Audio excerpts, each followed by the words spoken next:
Individual may address the city council about any item not included on the agenda. Speakers are requested to come to the podium, state their name and address for the council records, and limit their remarks to 5 minutes. Generally, the city council will not take official action on items discussed at this time, but may refer the matter to staff or a committee for future report, or direct the matter to be scheduled at an upcoming agenda. Anybody want to speak?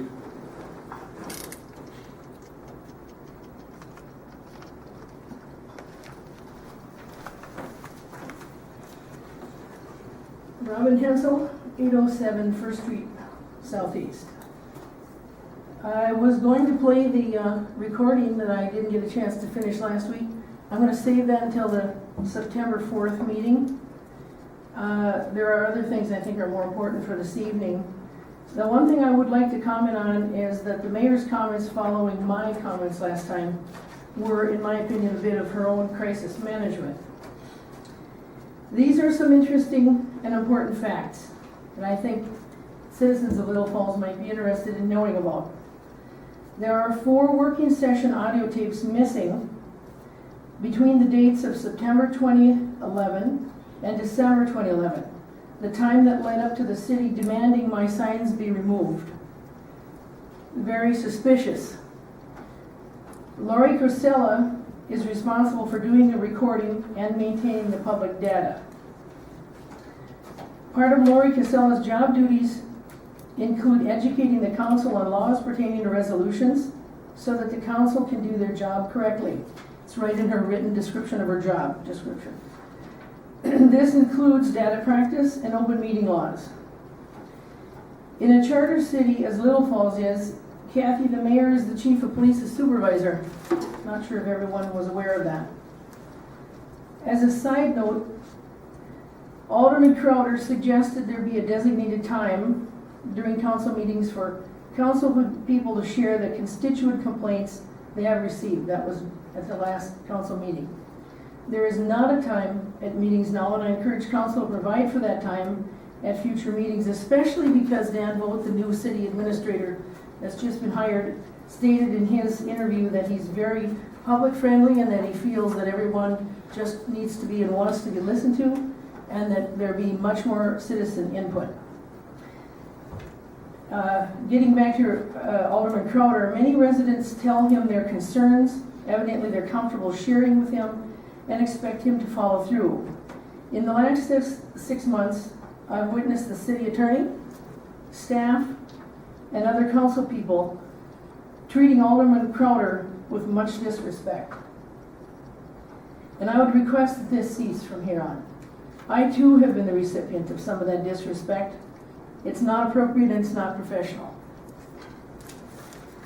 I've been doing some research on the Morrison County Record site, and I came upon a 2010 article that sort of reiterates my request for taping the working sessions and the critical meetings like Personnel and Finance, Environmental Committee, and Environmental and Economic Committee, Planning and Zoning, that are not filmed or audio taped at present, except by me.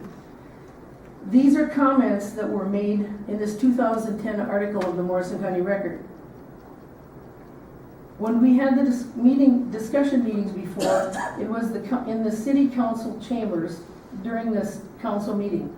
Then when the other 2 started, we stopped all the discussion on camera, said Van Rissingham.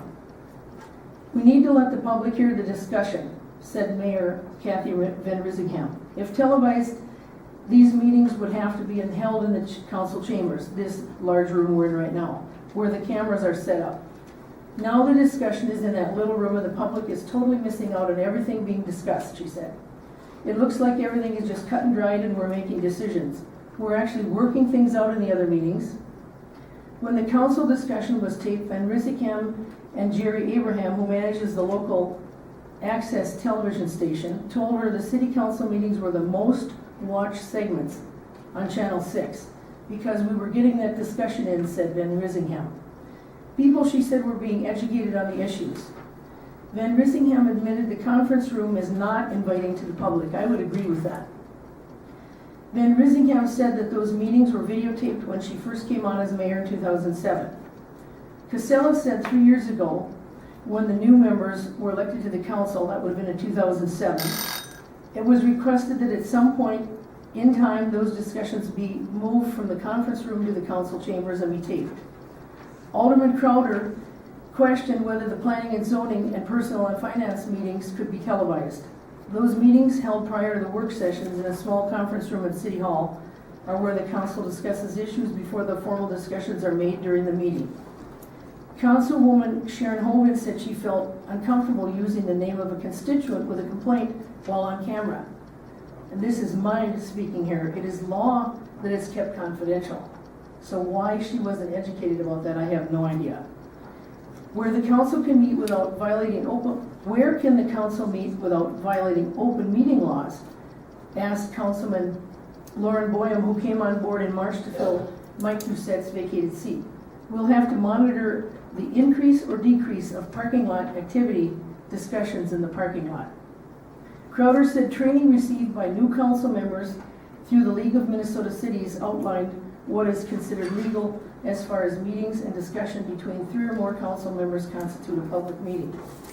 And I've been talking to a lot of people as I've been going about campaigning and. I'm sorry, your time is up. You got 5 minutes. Okay, I will share those concerns of those several people next week.